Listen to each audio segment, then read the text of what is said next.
Route 67 fait une halte à Plopsheim à la Tumeno où nous accueille la communauté du Puy de Jacob, une communauté catholique œcuménique qui ouvre aussi ses portes à ceux qui ressentent le besoin de se ressourcer. Il y a toujours beaucoup de monde les jeudis à la Tumeno. On s'active à l'extérieur. C'est jour de partage du travail, mais aussi d'échange. Elisabeth vient ici tous les 15 jours. Elle est une amie de la communauté. Ici, voilà, je pense plus au reste. Je suis là et j'ai plaisir à rencontrer ceux qui sont là et à vivre dans, j'ai envie de dire, dans l'instant présent et la présence de Jésus qui nous aime. Françoise, elle, a fait le chemin d'Albi pour une retraite de 3 semaines. Je me retrouve immergée dans des personnes qui sont complètement données à Dieu.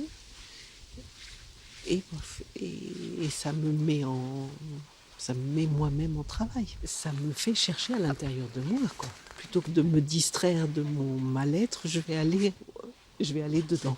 Et je vais chercher ce qu'il y a au fond. C'est bon ? Sous la houlette de Mariette, qui vit ici, les activités s'organisent pour entretenir les lieux. La maison a été achetée en 1985, les dépendances transformées, agrandies pour pouvoir accueillir et loger du monde. Et petit à petit, je m'y suis approchée et ça m'a beaucoup attirée.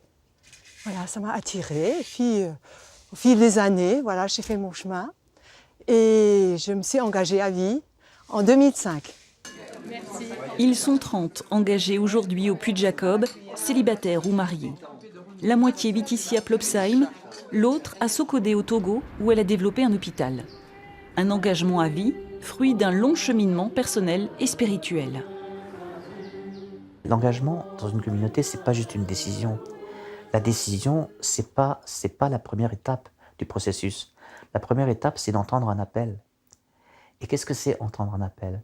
C'est être aimanté, voyez, être aimanté dans une direction, en disant « Waouh, ici, je me sens bien, ici, je me sens chez moi ». Né il y a 40 ans, le groupe de prière d'alors a voulu devenir une communauté de vie, puis un centre d'accueil reconnu par l'évêché. On y vient pour quelques jours, un mois ou un an, selon ses besoins, ses blessures.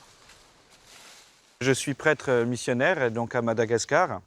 Et puis j'ai éprouvé le besoin de me ressourcer, de reprendre un temps avec le Christ, avec des frères et sœurs aussi, pour recharger les batteries et mieux repartir dans ma mission. Et ça, c'est cette fraternité, cette joie de vivre ensemble, ça m'aide beaucoup, surtout moi qui ai vécu un certain isolement à Madagascar.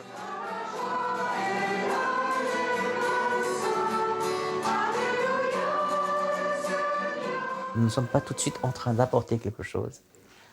C'est que nous demandons quelque chose à celui-là même que nous prétendons aider. Et c'est comme ça que nous l'aidons. C'est en lui révélant qu'il a en lui quelque chose de beau, qui peut nourrir quelqu'un, qui peut désaltérer quelqu'un. Il a du bon en lui, voilà. Pour fonctionner, les communautaires ont mis leurs biens en commun et peuvent compter sur l'apport des 70 alliés très présents qui reversent 5% de leurs revenus, ainsi que sur l'aide des amis. À la tête de cette organisation, il y a un modérateur élu pour 6 ans. Fonction que remplit actuellement Monique Gressel. C'est elle aussi qui est en charge des options pastorales et qui gère les bonheurs et les petits tracas du quotidien. Je pense que nous sommes très enrichis des personnes qui viennent. Et donc nous ne sommes pas entre nous tout le temps. Et ceci est aussi extrêmement important. Voilà.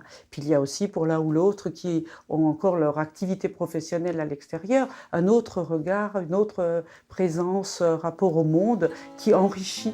Et du coup, quand on se retrouve, on est heureux de se retrouver. Seigneur, tu sais tout. Tu sais bien que je t'aime. Voilà, Route 67 se termine. On va quitter cet endroit paisible et laisser les membres de la communauté à leurs activités.